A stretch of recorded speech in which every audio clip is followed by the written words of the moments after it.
नमस्कार, exam happy by Jharkhand channel में आपका स्वागत है। तो दोस्तों जुड़ चुका हूं मैं यहां पर जेटेट परीक्षा की तैयारी को लेकर के। तो बताते चले, यदि आप झारखंड में जेटेट परीक्षा की तैयारी करना चाहते हैं तो आपके लिए यह बहुत ही सुनहरा अवसर है। बहुत जल्द जेटेट का विज्ञापन आपको आ जाएगा और आप यहां से तैयारी कर सकते हैं। अब देखिए, जैसे ही विज्ञापन आता है तो बहुत से तरह के यहाँ पर जो है बाजारू किताबें आ जाती है। आप सभी क्या करते हैं, बाजारू किताब लेकर के पढ़ना शुरू कर देते हैं, ठीक है। लेकिन इस बाजारू किताब से आपको यहाँ पर एक दो प्रश्न भिड़ जाए तो काफ़ी होता है, लेकिन बहुत मेहनत करते हैं आप और उसका रिजल्ट आपका जीरो आता है। तो करना क्या है, देखिए आपको बता देते हैं। यदि आपको सामाजिक विज्ञान शिक्षक की आप तैयारी कर रहे हैं तो सामाजिक विज्ञान जो कि आपका इतिहास, भूगोल, नागरिक कह लीजिए और अर्थशास्त्र, यहाँ से 60 प्रश्न आपके पूछे जाएंगे। वो भी किसके स्तर के होंगे, तो जेसीईआरटी जैक की जो किताब होती है उससे 10th स्तर के होंगे। तो आप या तो देखिए आपके पास किताब अवेलेबल है तो आप वहाँ से पढ़ लीजिए, या नहीं पढ़ पाते हैं तो यहाँ पर देखिए जेसीईआरटी जैक का पूरा नोट्स कंप्लीट 6 to 10 आपका बना हुआ है। यहाँ से यदि आप देखते हैं तो आपको 60 में से 35-40 प्रश्न जो है आपको यहीं के हैंड रिटन नोट से ही आपको मिलेंगे, ठीक है। और देखिए इसके लिए यहाँ पर कॉस्ट भी आप लोगों के लिए बहुत ही कम रखा गया है। आप यहाँ पर देखिए, अगर पहले 100 कैंडिडेट का ऑफर रखा गया है, आप 500 रुपये में अभी सामाजिक विज्ञान के लिए, शिक्षक के लिए जुड़ सकते हैं, ठीक है।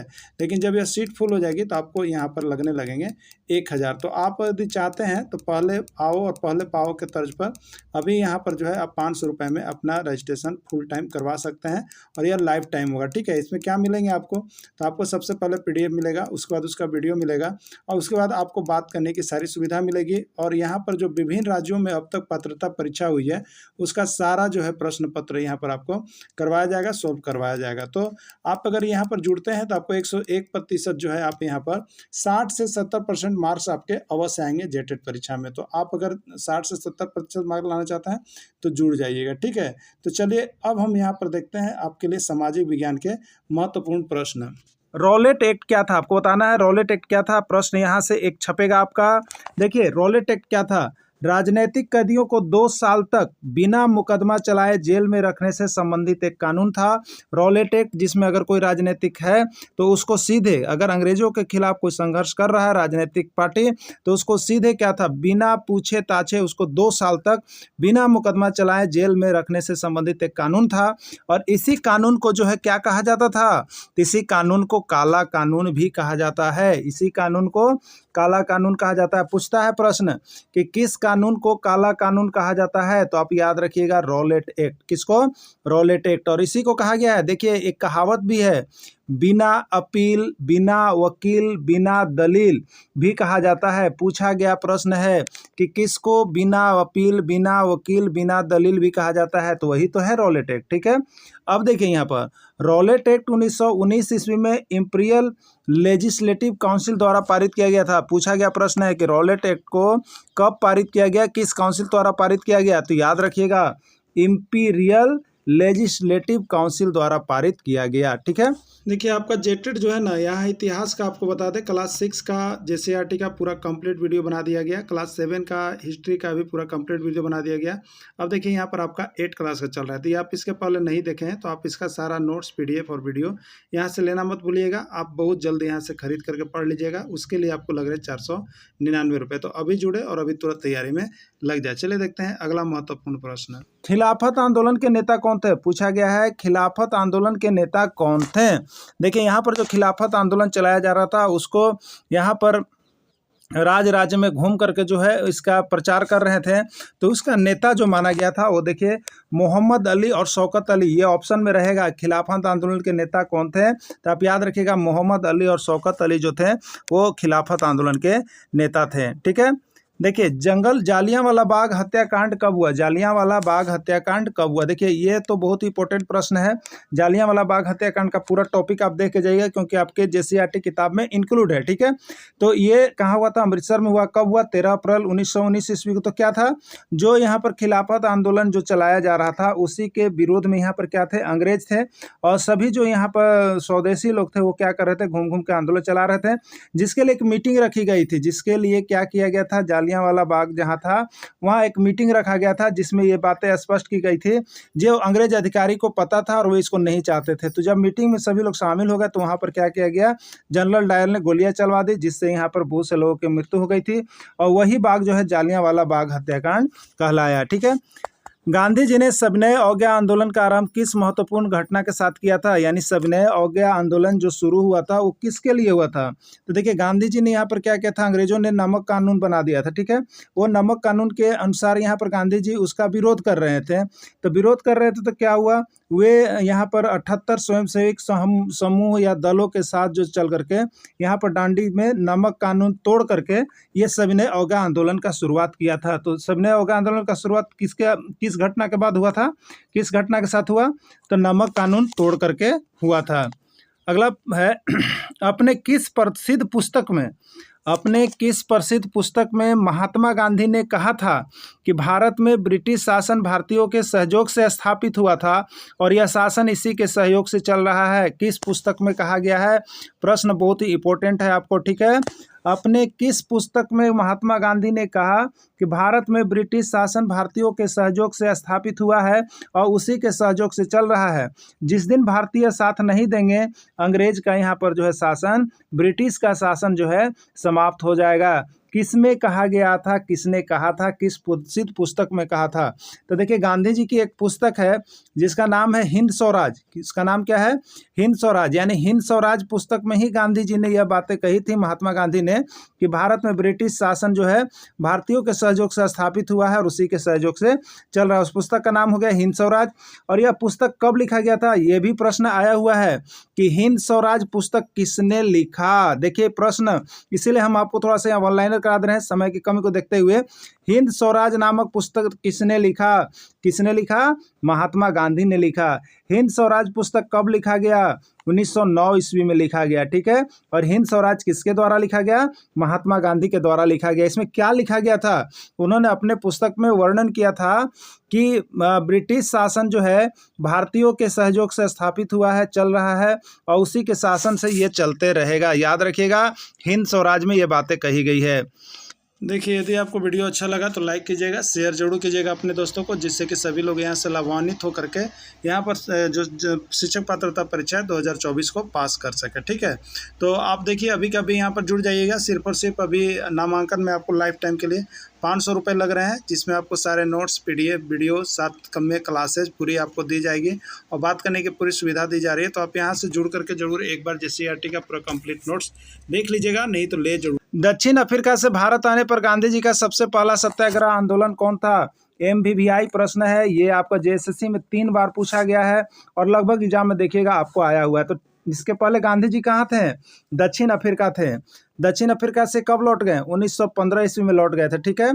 15 ईस्वी में लौटने के बाद ये क्या थे? तो आंदोलन में भाग लेना शुरू कर दिए थे, जिसमें पहला आंदोलन, जिसमें दक्षिण अफ्रीका से भारत आने पर सबसे पहला सत्याग्रह आंदोलन जो था चंपारण के किसानों के विरुद्ध था। चंपारण सत्याग्रह आंदोलन था, याद रखिएगा। ठीक है। चंपारण सत्याग्रह आंदोलन था। असहयोग आंदोलन कब शुरू हुआ? असहयोग आंदोलन कब शुरू हुआ? जब जालियांवाला बाग हत्याकांड हुआ उसके बाद यहाँ पर असहयोग आंदोलन की शुरुआत की गई थी।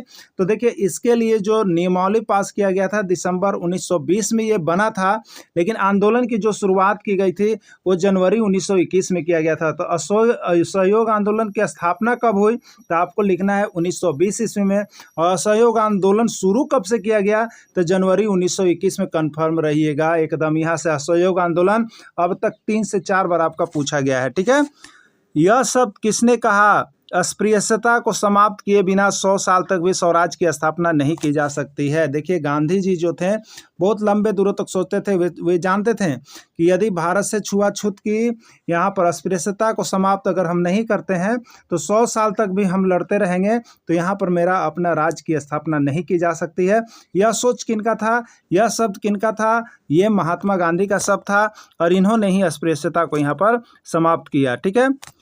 डॉक्टर अंबेडकर, भीमराव अंबेडकर ने 1930 ईस्वी में दलितों के लिए कौन सा संगठन कायम किया था? भीमराव अंबेडकर ने 1930 ईस्वी में दलितों के लिए कौन सा संगठन कायम किया था? इसका आंसर होगा, देखिए इन्होंने दलित वर्ग एसोसिएशन बनाया था और इसी को काम बनाया था।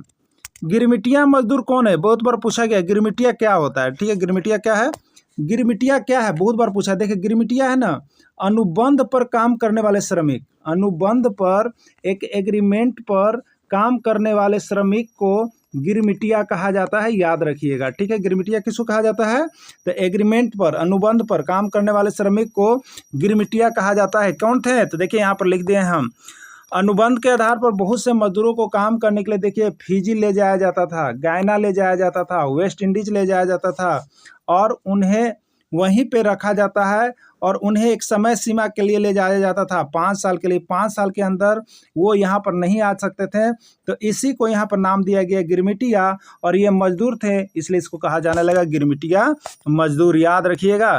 असहयोग आंदोलन चलाने का निर्णय किस कांग्रेस अधिवेशन में लिया गया, असहयोग आंदोलन जो चलाना था उसका निर्णय जो है किस कांग्रेस अधिवेशन में लिया गया था, ठीक है। तो देखिए याद रखिएगा, ये भी प्रश्न बहुत ही MVVI है कि असहयोग आंदोलन किस में, तो 1920 में नागपुर का कांग्रेस अधिवेशन में यह निर्णय लिया गया था, ठीक है। असहयोग आंदोलन चलाने का जो निर्णय लिया गया था वो कब लिया गया था, तो 1920 ईस्वी के कांग्रेस के नागपुर अधिवेशन में यह निर्णय लिया गया था। किसके नेतृत्व में अवध किसान सभा का गठन कर लिया गया था, किसके नेतृत्व में अवध किसान सभा का गठन कर लिया गया था। देखिए यहाँ पर जो था उस समय किसानों का एक दल था, जिसके लिए यहाँ पर देखिए नील विद्रोह भी हुआ था, यहाँ पर चंपारण सत्याग्रह भी हो गया था, खेड़ा सत्याग्रह भी हुआ था किसानों के लिए। तो देखिए अवध का किसान सभा का गठन, तो इसके लिए जवाहरलाल नेहरू ने एक अवध किसान सभा का गठन कर लिया गया था। और उसके पहले बहुत से पहले से जो है यहाँ पर बाबा रामचंद्र जो थे वो किसानों के नेता से जुड़े हुए थे। तो ये अवध किसान सभा का जो गठन कर लिया गया था वो किसके नेतृत्व में किया गया, जवाहरलाल नेहरू जो है बाबा रामचंद्र के साथ मिलकर के अवध किसान सभा का गठन किए थे। गांधी इरविन समझौता कब हुआ, गांधी इरविन पैक्ट कब हुआ, आयो प्रश्न है, 1931 ईस्वी में हुआ था।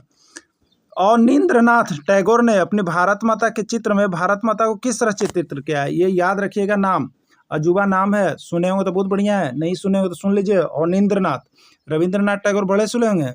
और नींद्रनाथ टैगोर ने अपनी भारत माता के चित्र में भारत माता को किस तरह चित्रित किया, प्रश्न JSSC में 2 बार आया है, ठीक है। एक सन्यासी के रूप में भारत माता को किस रूप में चित्रित किया है, एक सन्यासी के रूप में दिखाया गया है। 1870 के दशक में मातृभूमि की स्तुति के रूप में वंदे मातरम गीत किसने लिखा, वंदे मातरम किसके द्वारा, जो हमारा यहाँ पर राष्ट्रीय गान, ठीक है, राष्ट्रीय गीत के रूप में आपका है, तो उसको किसने लिखा, ठीक है। तो ये आपका जो है यहाँ पर किसके द्वारा है, तो बंकिम चंद्र चट्टोपाध्याय के द्वारा लिखा गया है, ठीक, किसके द्वारा लिखा गया है, बंकिम चंद्र चट्टोपाध्याय के द्वारा लिखा गया है। 1921 ईस्वी तक गांधी जी ने भी स्वराज झंडा तैयार कर लिया था, यह झंडा किस तरह का था। देखिए गांधी जी ने 1921 ईस्वी में भारत को स्वराज घोषित करने के लिए एक झंडा का निर्माण कर लिया था, यह झंडा किस प्रकार का था, ये प्रश्न एक बार पूछा है। तो यह गांधी जी की तरफ से ही यह तैयार किया गया झंडा था, इसका नाम तिरंगा था, ठीक है। ये भी क्या रखे थे, तिरंगा था, जिसमें सफ़ेद, हरा और लाल कलर था, और हरा जो मध्य में, ये जो सफ़ेद मध्य में था उसमें क्या था, चरखा का चिन्ह था उस समय, ठीक है, चरखा का। और अभी किसका रहता है, तो ये चक्र का होता है, ठीक। देखिए यह जो JCERT का नोट्स है ना, आप परीक्षा में जाने से पहले अगर 4 दिन 5 दिन पहले भी आपको वीडियो मिलता है, तो यहाँ से देखिए नोट्स जरूर लीजिएगा, क्योंकि हैंड रिटन नोट्स है, बाजारू नोट्स नहीं है, और सभी जो है चैप्टर वाइज आपका यहाँ पर नोट्स बना हुआ है। और जैक जो है एकदम 101% JCERT के टेक्स्ट बुक से प्रश्न पूछेगा, इसलिए बाहर का आप पढ़ करके नहीं जाइएगा। तो परीक्षा में जाने से पहले एक बार नोट्स यहाँ से 499 रुपये में अवश्य परचेज करके पढ़ के ही जाइएगा, जिससे कि आपका यहाँ पर स्कोर बहुत ज़्यादा बढ़ेगा और 80% मार्क्स तो किसी भी तरह से आ जाएगा। चलिए देखते हैं आगे प्रश्न।